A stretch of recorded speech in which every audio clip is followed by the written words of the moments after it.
We're driven by the search for better. But when it comes to hiring, the best way to search for a candidate isn't to search at all. Don't search, match with Indeed.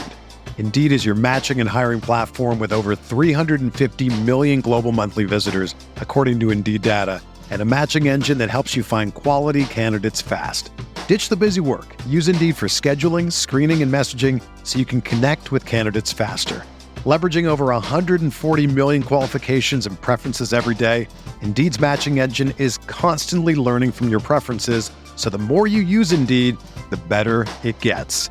Join more than 3.5 million businesses worldwide that use Indeed to hire great talent fast. And listeners of this show will get a $75 sponsored job credit to get your jobs more visibility at Indeed.com/Blue Wire.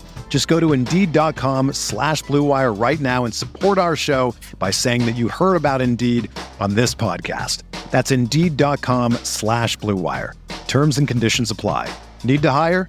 You need Indeed.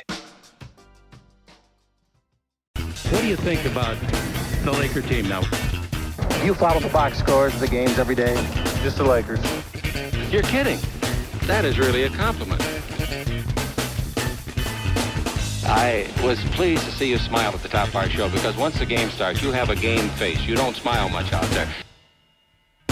I don't think you have to do things for money anymore. Correct. What's up, Laker fans? Welcome to the Laker Film Room podcast. I'm Pete, joined by Darius. And recently, we've been talking about the replenished middle class of the Lakers, the guys that make between $10 and $20 million.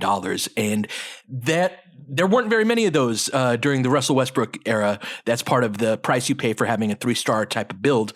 But I think the Lakers have rebounded quite nicely with a group of good but imperfect players, D, as you'll often find in that price range between Austin, DLo, Rui, Vando, and Gabe Vincent.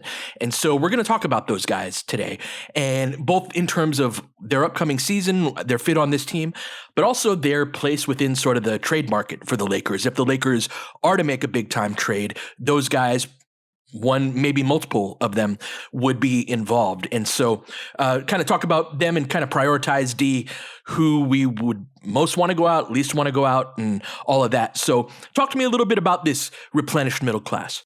So are you including Max Christie in this part of the roster, or does he make like a little too little? Oh, that's such a good question. Let's include him because he's close enough. Yeah. It's just that every other one of those guys, you kind of know who they are as a player in ways that you don't with Max. But yeah, let's go ahead and include him. So I would say this, that almost every other team, so maybe that's probably too strong of a statement because I haven't examined every single roster, but it feels like a lot of teams have players in this class of salary who they could dispose of and it wouldn't really be a hit to their rotation.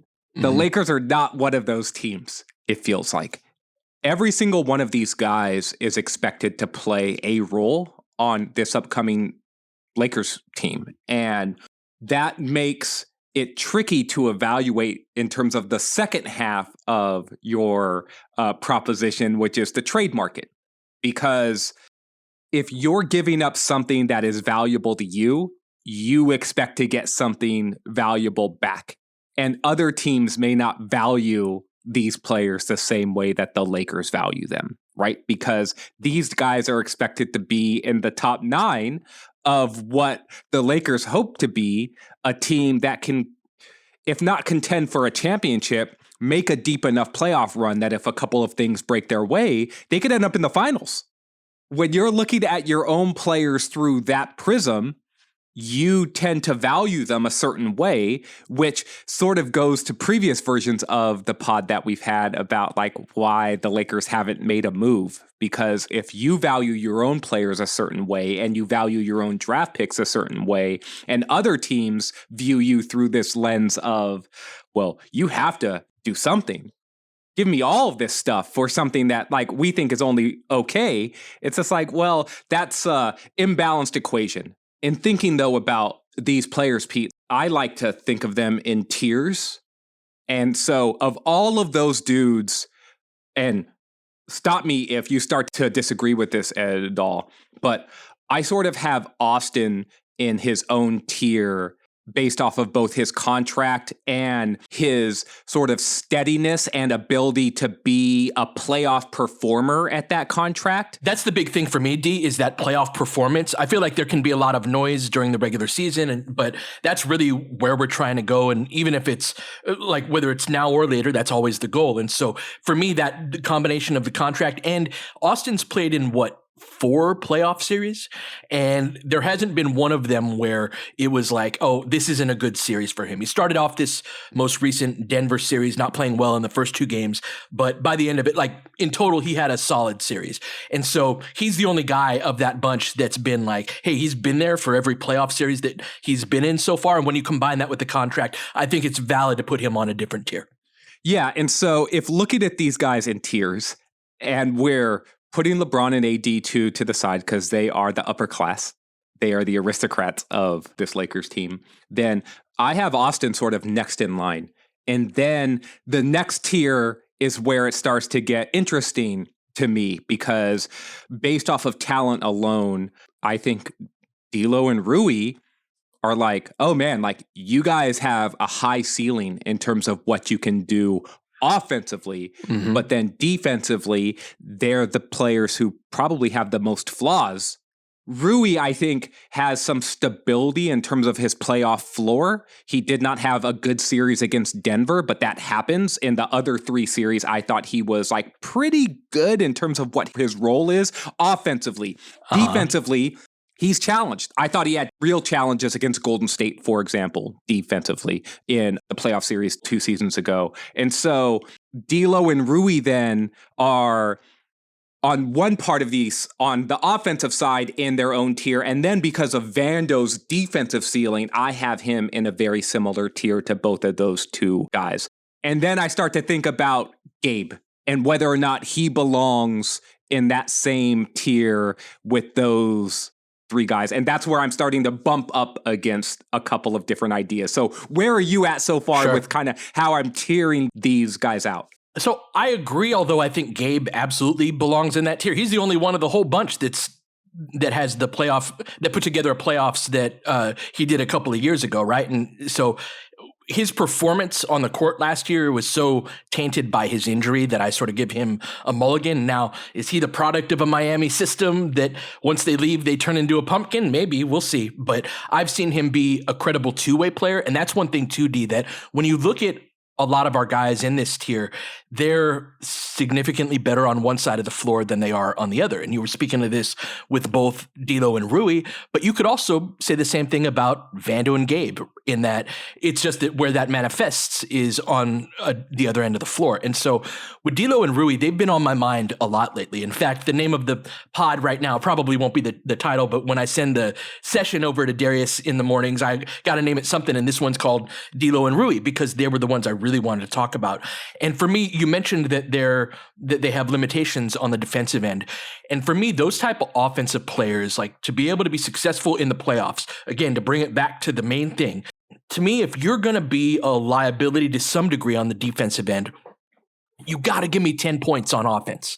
That's just my kind of marker, is if you score fewer than 10 points, is that a surprise? And there are certain guys where it's like, oh, wow, they had a really bad game tonight, but the vast majority of the time, they're going to get you at least 10. And then maybe their ceiling's 25, maybe it's 30, but from a floor type of standpoint, like Rui only averaged, 6-7 points per game against Denver. Same, and DLo had his struggles as well, right? Not in single digits quite like that, but also had his struggles as a scorer. And so to me, if you're going to have holes in your game on that end of the floor, on the defensive end of the floor, you at least have to have a higher floor than those guys do. And so in terms of evaluating the trade market for the Lakers, I know everybody wants to trade Gabe, and I would trade Gabe too if there were the market for him as well. But in my experience watching basketball, the number of role players who are offense leading that drop off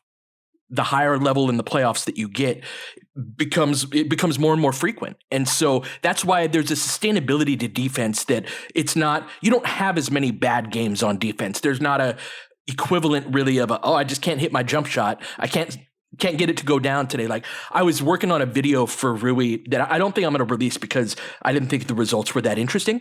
But the idea was, what happened to Rui in the Denver series, in this most recent one?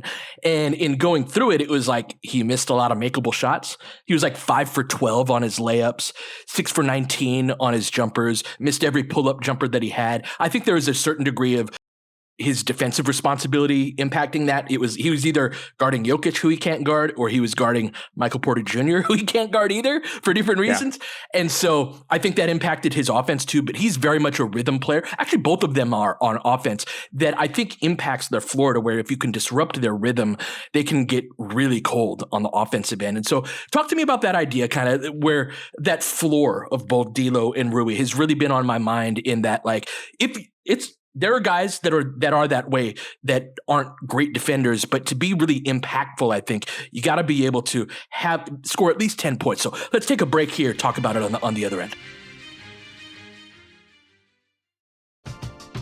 We're driven by the search for better, but when it comes to hiring, the best way to search for a candidate isn't to search at all.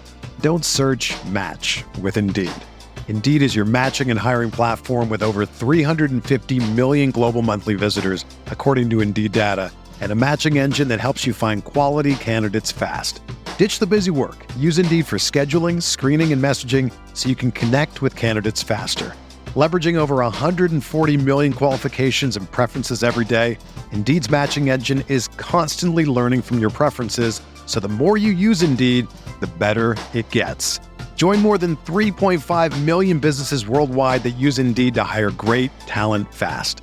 And listeners of this show will get a $75 sponsored job credit to get your jobs more visibility at Indeed.com/Blue Wire. Just go to Indeed.com/Blue Wire right now and support our show by saying that you heard about Indeed on this podcast. That's Indeed.com/Blue Wire. Terms and conditions apply. Need to hire? You need Indeed. This episode is brought to you by our good friends at NFL Sunday Ticket on YouTube TV. I'm sure by now you've all gotten back into your Sunday routines, but they could be even better. With NFL Sunday Ticket and YouTube TV, you get the most live NFL games all in one place, every game, every Sunday, and you can even watch up to 4 different games at once with multi-view, one of my favorite inventions of this decade. It's exactly what you need to catch all the action, make your Sundays more magical, and also YouTube TV is great. I got it this year. It's awesome. Sign up now at youtube.com/BS. Device and content restrictions apply. Local and national games on YouTube TV. NFL Sunday Ticket for out-of-market games excludes digital-only games. The framing of this is interesting to me in terms of them being rhythm players and being able to disrupt their rhythm. Let's start with DLo, because I think that it's easiest to sort of address him because he's an on-ball player. Even though he does a lot of off-ball work for the Lakers, he's their starting point guard, and he runs a lot of pick and roll. And the thing that I think is tricky for DLo, particularly from a rhythm standpoint, is that as the defense ramps up, he doesn't have the athleticism to create his own rhythm. So I think of a player like Jordan Clarkson, for example, right? Jordan Clarkson's a 6th man. He's done some starting for Utah, but he's a 14 to 18 point scorer. He can create shots for other players. The thing about Clarkson, though, is that he has enough individual shake and athleticism to say, I'm going to get to a spot on the floor without any assistance from anyone else. And I can sort of generate my own game to a point that, if nothing else, I can like get to the foul line or get to the paint and create a decent enough shot where these shots are easier for me. And DLo, I think his ceiling is so high because he's such a good shot maker that when the shots are going in, it's like, oh my goodness. A clip ran across my timeline today, and it was the game, and I can't remember the opponent, where he was just otherworldly hot, and he passed the ball to LeBron. Okay, and then I was going to bring this up. Yeah, and LeBron looked it back to him like, what the hell are you doing? Like, shoot the ball. Yeah. he hot potatoed that ball right back to him, but with a level of incredulousness, right? Where it was just like, what are you doing, bro? The look on his face. No way. This is your time. Go cook. But when he's on a heater like that, he is a walking 9-0 run.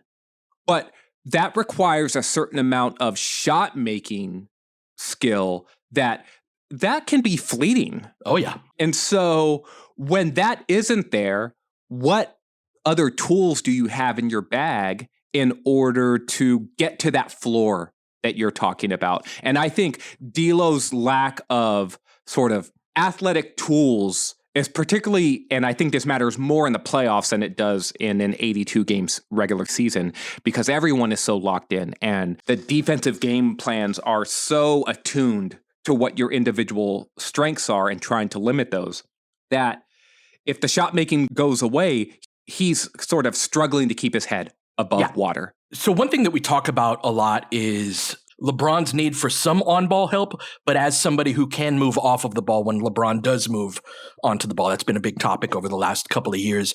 And DLo fits that, right? He is an on-ball guy, but he just broke the Lakers franchise record for threes, and they weren't all pull-ups.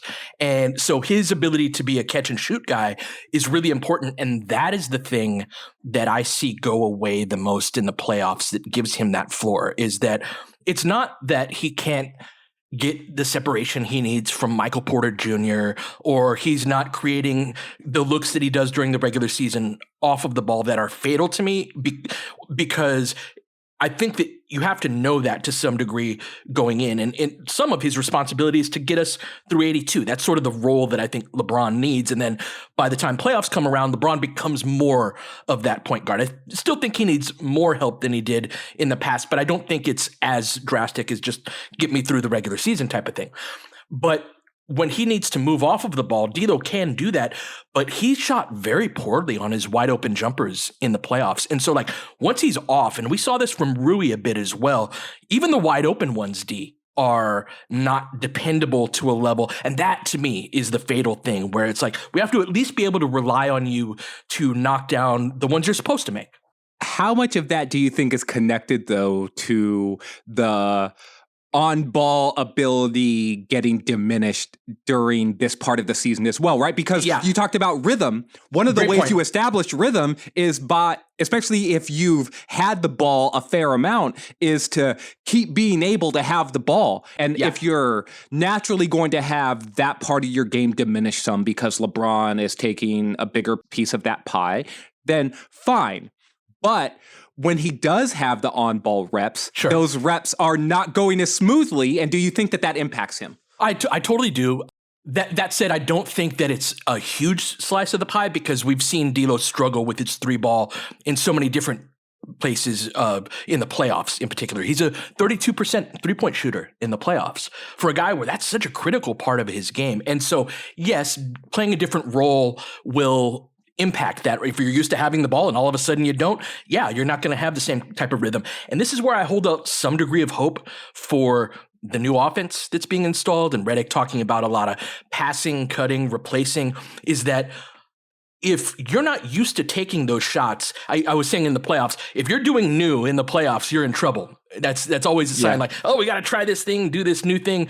No. You got to get reps at that during the season. And so to me, if we can play 5-out type of ball, now is DLo on the roster come playoff time? I do think that that's, we'll see if he gets another playoff run with the Lakers. But I do think that there is some value in like, in doing things during the regular season that don't that lead to us not changing so much offensively, to where if DLo has to move into a different role, or any of the other players, that they've gotten the reps within a system that isn't just ball screens and all of that, that it's like, oh, I'm used to taking this shot. Maybe I'm point guard a decent amount of time, but I've run enough off-screen type of action to be able to take this shot with confidence. So I think that that's true. I should also say, too, that part of the point that I'm trying to make as well is that DLo's rhythm being disrupted is not just because those reps are going down.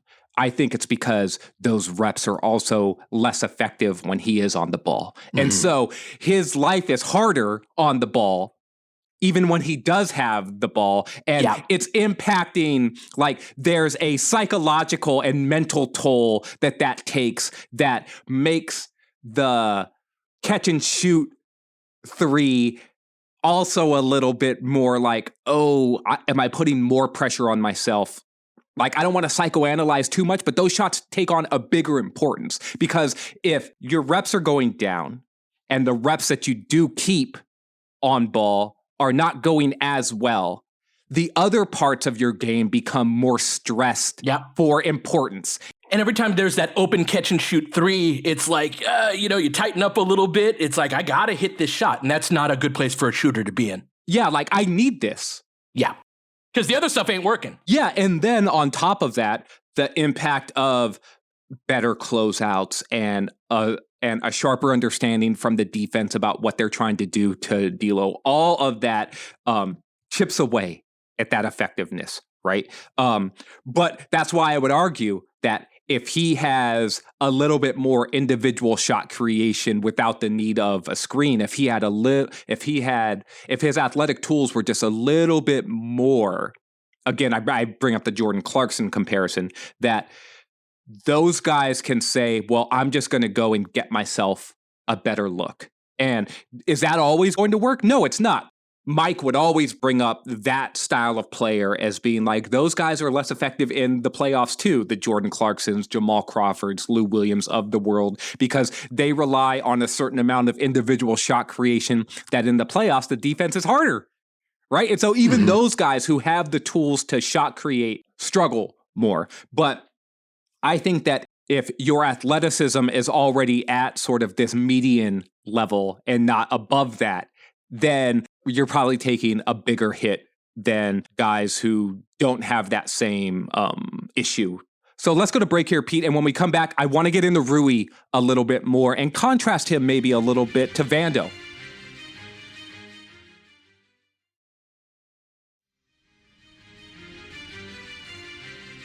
So Rui was on your mind, Pete. Talk to me about why.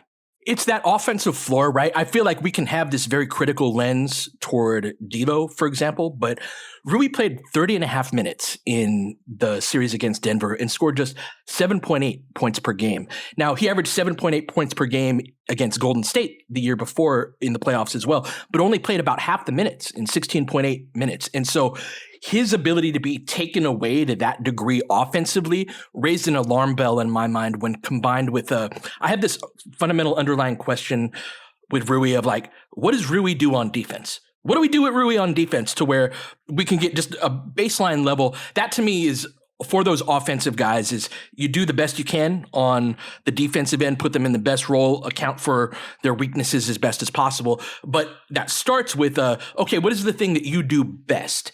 Whereas AD or LeBron or Vando or Gabe Vincent, Max Christie, some of the better defensive players on the roster, they have several different things that they can do, some more than others, of course. Whereas with guys that have weaknesses, it's more a matter of you can do one thing.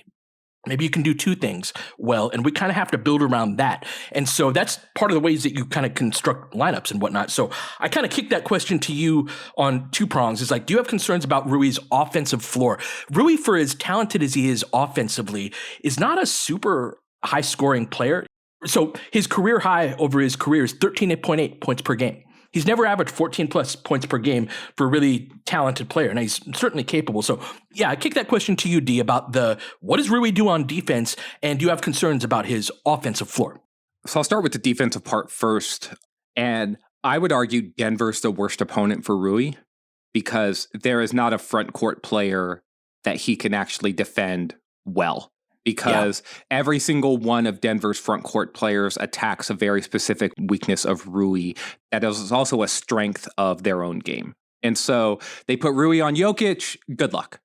AD can't even really deal with Jokic at an elite level. He has the best chance, but I'm just saying. And Rui can't bother him over the top at all. AD can a little bit. He's got to kind of, put his forearm out a little more, lean back a little more on the fadeaway, right? He can impact it. Rui, he doesn't even feel him. No, well, AD's blocked Jokic several times. AD can bother Jokic, but Rui has no chance. Against Michael Porter Jr., the weakest part of Rui's defensive game, I would argue, is screen navigation and then off-ball awareness.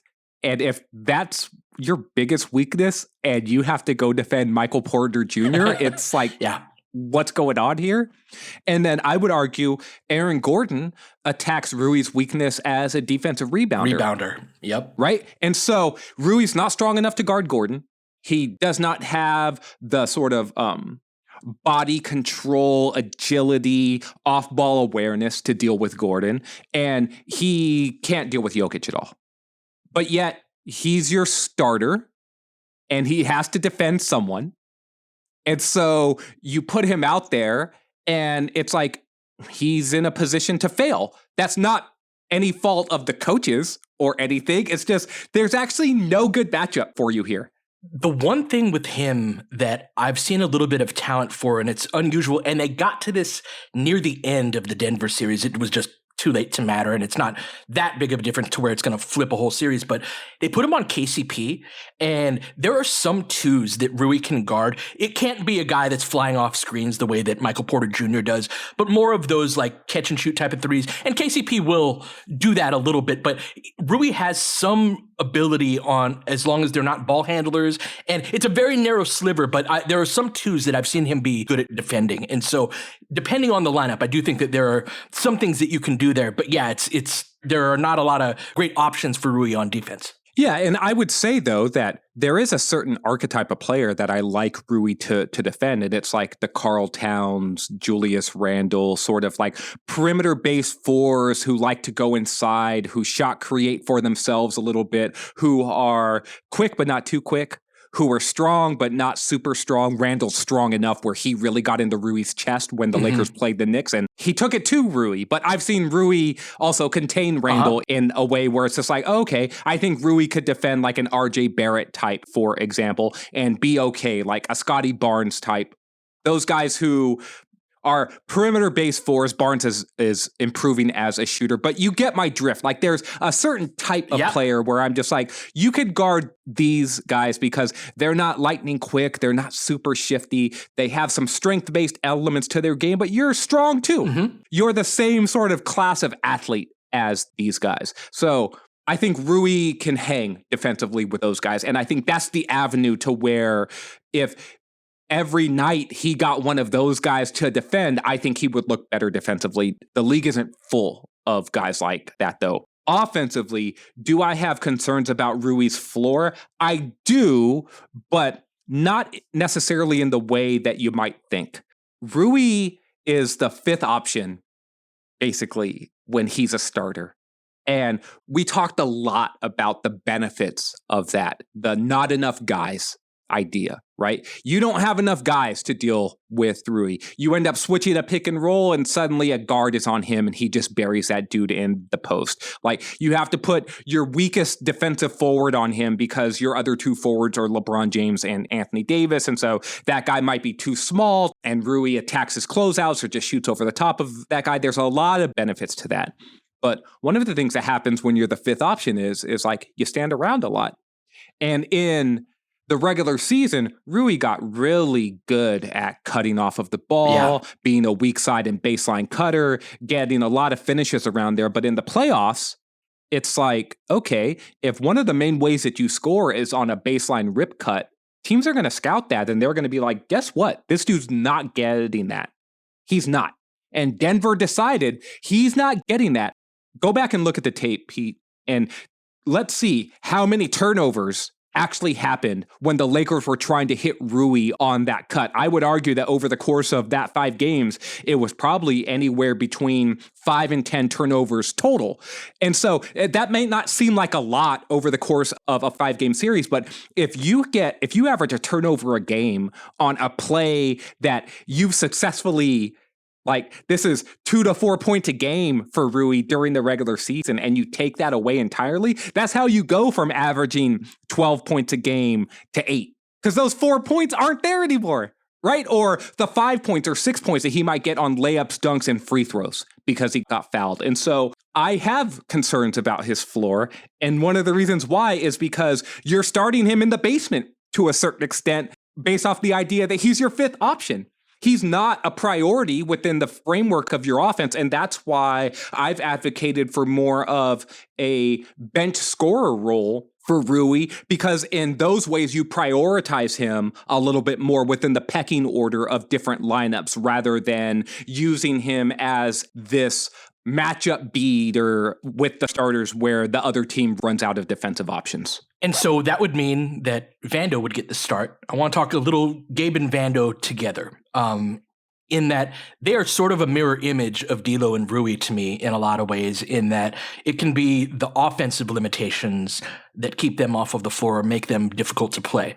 And so in Gabe's instance, that was a last year type of thing. Again, that wasn't something that happened 2 years before, but we'll see. We'll see. But he was rough on the offensive end, as was Dinwiddie in a lot of ways, at least as a scorer. And then in Vando's case, every playoff series that he's played in, his minutes have diminished as the series has gone on. And so we talk about, DLo can't play in the playoffs.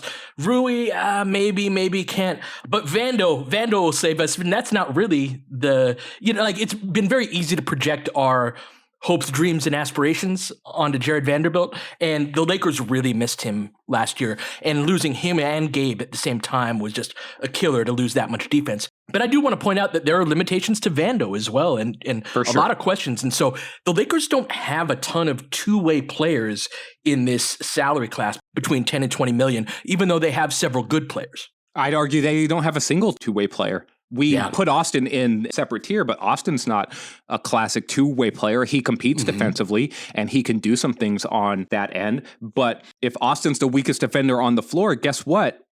He's going to get targeted, and those weaknesses are going to get amplified. And so, I think it's perfectly fair for you to bring this up with Vanderbilt and Gabe.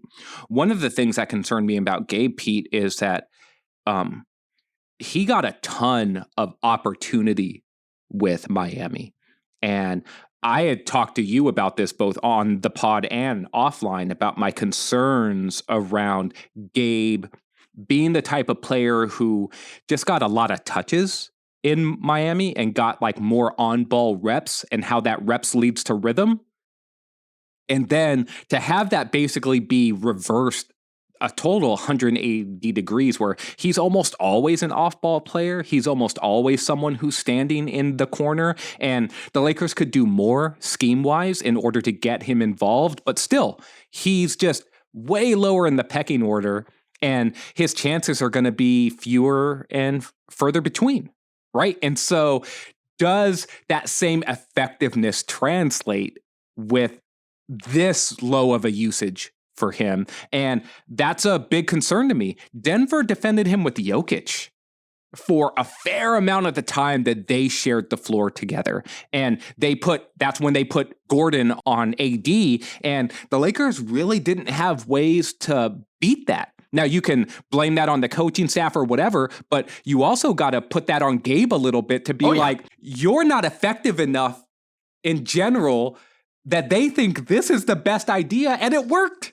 He shot 10% from three on the year, right? And so it was a lost season in a lot of ways with him, but that's absolutely an area where he's going to have to bounce back and show that he's an offensive threat. But I would say, though, that of all of those guys in this class, Gabe is the closest to a two-way player. Max can be someday, I think. But Gabe is the guy that's actually done it on both ends before. And so maybe this is just a product of the Miami system and all of that. But I do think that the style of offense that Redick has been talking about is much more similar to Miami than the 5-out that we were running before. And so I do hold out some hope that there's a certain baseline level. Can he give me 7-8 points per game? I think that would be hugely helpful. And I think that he'll have that backup point guard role and hopefully a little bit of health to be able to get a little more of what you were talking about there. And so I have some hope there. The last point I would make on Vando, Pete, is that his defensive ceiling to me is very similar to DLo's offensive ceiling.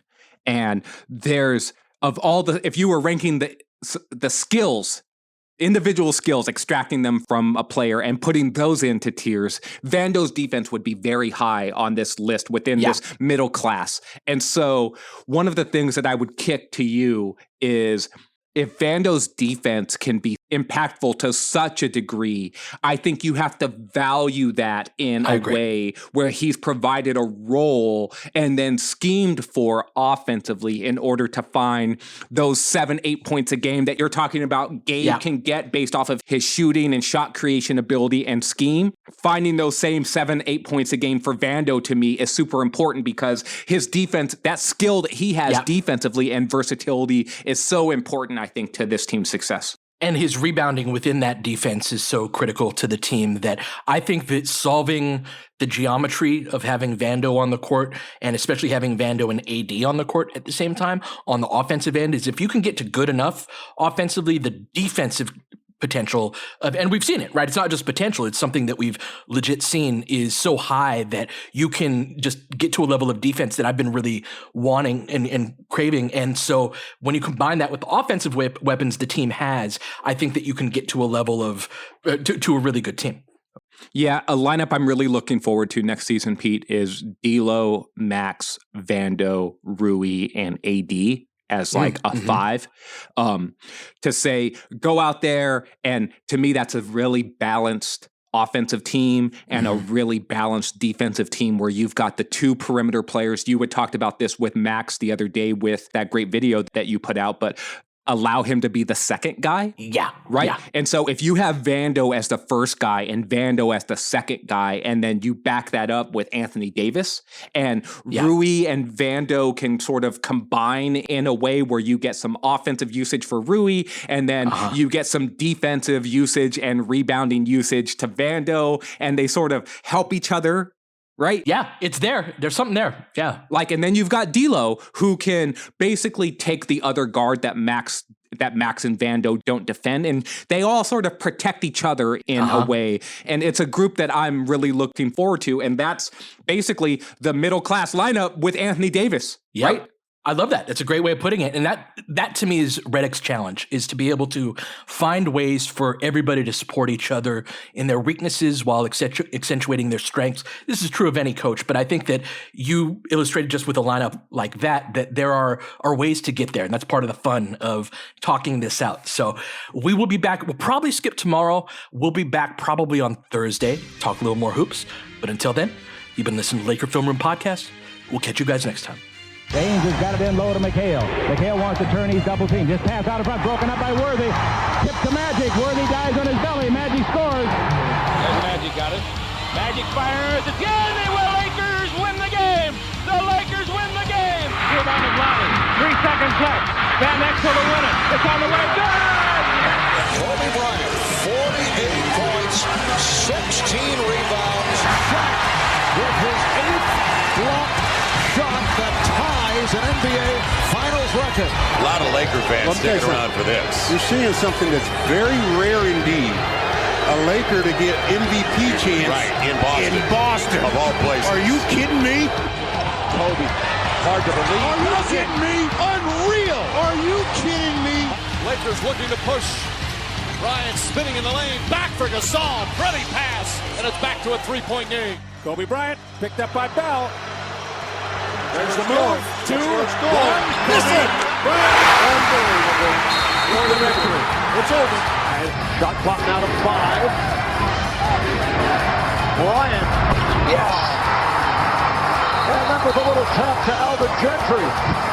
Add insult to injury, Kobe. I mean, what a shot. I mean, you can't defend that. Are you kidding me? 2.1 seconds remaining. Denver a foul to give. Jokic trying to disrupt Rondo. He puts it in. Here's Davis, 4-3 in the win. Oh, it's good! Anthony Davis has won it for the Lakers! James again. Oh, he hits another one. LeBron James putting together a closing quarter against the Nuggets. This historic 2020 NBA championship belongs to the Los Angeles Lakers. The Lakers conquer the bubble, and banner number 17 will soon hang in the rafters.